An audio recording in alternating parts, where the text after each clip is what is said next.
ಬಂದಿದ್ದೇನಲ್ಲ, ಹಾಗಿದ್ರೆ ಏನ್ ಮಾಡ್ಬೇಕು?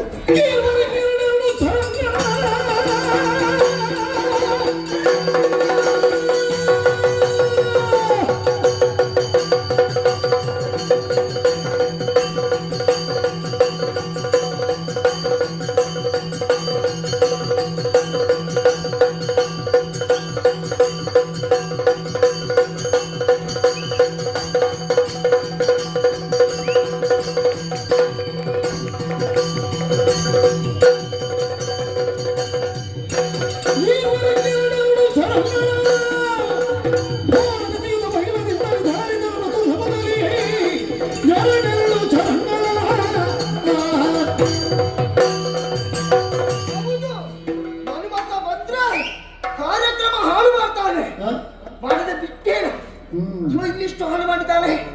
ಮತ್ತೆ ನಾನು ಸುಮ್ಮನೆ ಇರ್ತೇನೆ, ಏನ್ ಮಾಡುವ? ಗಂಡ ಹೆಂಡತಿಯಾಗಿ ಕುಳಿತಿದ್ದಾರೆ ಅಂತ ಹೇಳಿದ್ದಾರೆ.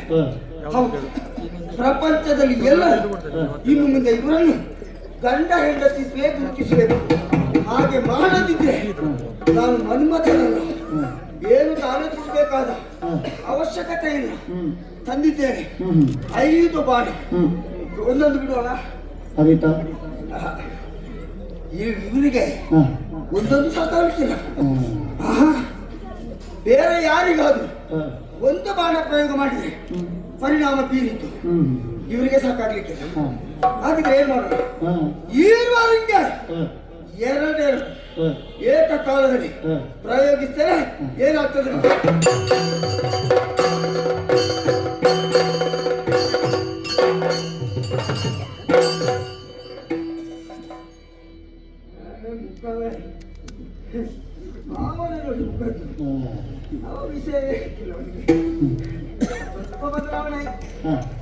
ಈಗ ಹೇಗಾಯ್ತು ನೋಡಿ, ಸರಿ ನೋಡಿ. ವಿಶಾಲವಾದ ಬಯಲಿನಲ್ಲಿ ಒಂದು ಆಲದ ಮರ ಗಾಳಿಗೆ ಸಿಕ್ಕಿದ್ರೆ ಹೇಗೆ ಅಲ್ಲಾಡ್ತದ, ಹಾಗೆ ಅಲ್ಲಾಡುವುದಕ್ಕೆ ಪ್ರಾರಂಭ ಆಯ್ತು. ಹೀಗೆ ಮಾಡದಿದ್ರೆ ಮನ್ಮಥ ಅಲ್ಲ ಅಂತ ಹೇಳಿದ್ದೇನೆ. ಪರಿಣಾಮ ಏನು ಅಂತ ಇದೆ. ಇನ್ನೊಂದು ಉಂಟಲ್ಲ, ಅಭ್ಯಾಸ ನಡೆದಿಲ್ಲ. ನಾನು ಎಲ್ಲಿ ಹೋಗುವಾಗಲೂ ಒಂದಿಷ್ಟು ಅಂತ ಹಿಡ್ಕೊಂಡು ಹೋದ್ರೆ ಅದನ್ನು ಪೂರ್ತಿ ಖರ್ಚು ಮಾಡಿಯೇ ಬರುದು. ಮತ್ತೆ ಅದರಲ್ಲಿ ಬಿಡಿಸುವ ಅಭ್ಯಾಸ ನನಗಿಲ್ಲ. ಈಗ ಬರುವಾಗ 5 ತಂದಿದ್ದೇನೆ, 2 4 ಪ್ರಯೋಗ ಆಯ್ತು. ಇನ್ನು 1 ಉಂಟು. ಯಾರಿಗೆ ಪ್ರಯೋಗ ಮಾಡುವ? ಯಾರಿಗೆ ಗೊತ್ತಾಯ್ತು, ನನಗೆ ಅರ್ಥ ಆಯ್ತು. ನಿಮ್ಮ ನೋವು ಏನು ಅಂತ ಗೊತ್ತಾಗ್ತದೆ. ಪಾಪ 3 ಸಲ ಯಾರಿಗೆ? ನಿಮಗೆ ಬಿಡ್ಬೇಕು ಅಂತ ಹೇಳಿದ್ದಲ್ಲ. ಗೊತ್ತಾಯ್ತು. ನಿಮಗೆ ಎಷ್ಟು ವರ್ಷದಿಂದ ಕಾಯ್ತಾ ಇದ್ದೀನಿ.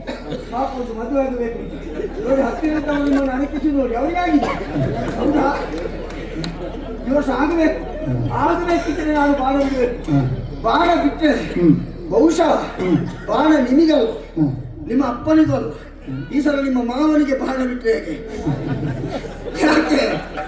ಮಾವ ಏನಾದ್ರೂ ಮನಸ್ಸು ಮಾಡಿ ನಿಮಗೆ ಮದುವೆ ಮಾಡಿಸಿದ್ರೆ ಹಾಗೆ ಬಾಣ ಬಿಡುವ ಅಂತ. ಮತ್ತೆ ನಿಮ್ಮ ಅಪ್ಪ ಅಮ್ಮನಲ್ಲಿ ಹೇಳಿದ್ರೆ ಆಗುದಿಲ್ಲ. ಪಾಪ ಎಷ್ಟು ವರ್ಷ ಆಯ್ತು ಕಾಯಿಲೆ. ಈ ಸಲ ನಾವು ಅಲ್ಲಿದ್ದಾರಲ್ಲ ಮಾವ, ಅವರಲ್ಲಿ ಹೇಳಿ ಅವರಾದ್ರೂ ಒಂದು ಮದುವೆ ಮಾಡಿಸಿರಿ. ಮತ್ತೆ ಬೇಡ, ನಿಮಗೆ ಬಿಟ್ರೆ ಇಲ್ಲಿ ನಮಗೆ ಜನ ಇಲ್ಲ ಅಂತ ಆಗ್ತದೆ. ಮತ್ತೆ ಅದಾಗಬಾರ್ದು, ಹಾಗಾಗಬಾರ್ದು. ಮತ್ತೆ ಇವರು ಸುಂದರ ನೋಡಿ, ಎಷ್ಟು ಸಲ ಹೇಳ್ತೇನೆ ಒಂದು ಬಾಣ ಬಿಡ್ತೇನೆ ಅಂತ. ಬೇಡ ಅಂತ ಹೇಳುದು. ಯಾಕೆ? ಅಣ್ಣನಿಗಾಗ್ಲಿ ಅಂತ. ಮತ್ತೆ ಅಣ್ಣನಿಗಾಗ್ಲಿ ಅಂತ ಕಾದು ಕಡೆಗೆ ಅಣ್ಣನಿಗಿಲ್ಲ ತಮ್ಮನಿಗಿಲ್ಲ ಅಂತ ಆಗ್ತದ. ಬೇಡ ಬೇಡ, ಆದಷ್ಟು ಬೇಗ, ಇವತ್ತಲ್ಲ ಆದಷ್ಟು ಬೇಗ ನಾನು ಬಾಣ ಬಿಡ್ತೇನೆ. ಹಾಗಿದ್ರೆ ಏನ್ ಮಾಡೋಣ? ಇಷ್ಟು ಮಂದಿ ಮುಖ ನೋಡ್ತಾರೆ, ಪಿಳಿ ಪಿಳಿ ಪಿಳಿ ಪಿಳಿ ಪಿಳಿ ಅಂತ. ಇಡೀ ಸಭೆಗೆ ಒಂದು ಬಾಣ ಬಿಟ್ಟರೆ ಹೇಗೆ? ಬೇಡ, ಎಲ್ಲ ಎದ್ದು ಮನೆಗೆ ಹೋದ್ರೆ ಇಲ್ಲಿ ಕಾರ್ಯಕ್ರಮ ನೋಡ್ಲಿಕ್ಕೆ ಯಾರು ಜನ? ಹಾಗಾಗಬಾರ್ದು. ಸಭಿಕರು ಬೇಕು, ನಮಗೆ ಕಾರ್ಯಕ್ರಮವೂ ಆಗಬೇಕು. ಆದ್ರೆ ಇವರು ಇರುವರು ನಾನೆನಿಸಿದಂತೆ ಆಗಬೇಕು ಅಂತ ಇದ್ರೆ ಇಲ್ಲಿಯ ವಾತಾವರಣ ಎನ್ನುವುದು ಅದಕ್ಕೆ ಪೂರಕವಾಗಿರಬೇಕು. ಅದಕ್ಕೆ ಒಂದು ಬಾಣವನ್ನು ಈ ವಾತಾವರಣ ಈಗ ಒಂದು ಸಂತೃಪ್ತಿ ಆಯ್ತು. ನಾನು ಬಂದದ್ದಕ್ಕೂ ಅವ ಹೇಳಿದ್ದಕ್ಕೂ ಎಲ್ಲ ಸರಿ ಆಯ್ತಲ್ಲ. ಈಗ ಇನ್ನು ನನಗೇನು ಕೆಲಸ ಇಲ್ಲಿ. ಆದ್ರೆ ಒಂದು ವಿಷಯ ಆಟ ನೋಡ್ಬೇಕಾದ್ದು ಇನ್ನು ಹ್ಮ್ ಇಷ್ಟರವರೆಗೆ ಇಲ್ಲಿ ಆದದ್ದು ಆಟ ಅಲ್ಲ. ಹ್ಮ್ ಇನ್ನು ಏನಿದ್ರು ಆಟದ ಸ್ವಾರಸ್ಯ ಏನು ಹ್ಮ್ ಅದನ್ನು ನೋಡ್ಬೇಕು ಅಂತ ಇದ್ರೆ ಇನ್ನೂ ಆಟ ನೋಡ್ಬೇಕು. ಹ್ಮ್ ಒಂದು ಕೆಲಸ ಮಾಡು, ಹ್ಮ್ ನೀವೆಲ್ಲ ಇಲ್ಲಿಯೇ ಕೂತು ಹ್ಮ್ ಕೊನೆಯವರೆಗೆ ಹ್ಮ್ ಆಟ ನೋಡಿ, ಹ್ಮ್ ನಾನು ಮಾತ್ರ ಅಲ್ಲಿದ್ದು ಹ್ಮ್ ಆಟ ನೋಡ್ತೇನೆ. ಅದೇ ಅದೇ ಹೇಗೆ ಅದು? ಬೇಡ, ನೀವು ಬನ್ನಿ, ಸ್ವಲ್ಪ ಹೊತ್ತು ಇರಿ, ಮತ್ತೆ ನೀವು ಬನ್ನಿ, ಒಟ್ಟಿಗೆ ಹೋಗಿ ಆಯ್ತಾ?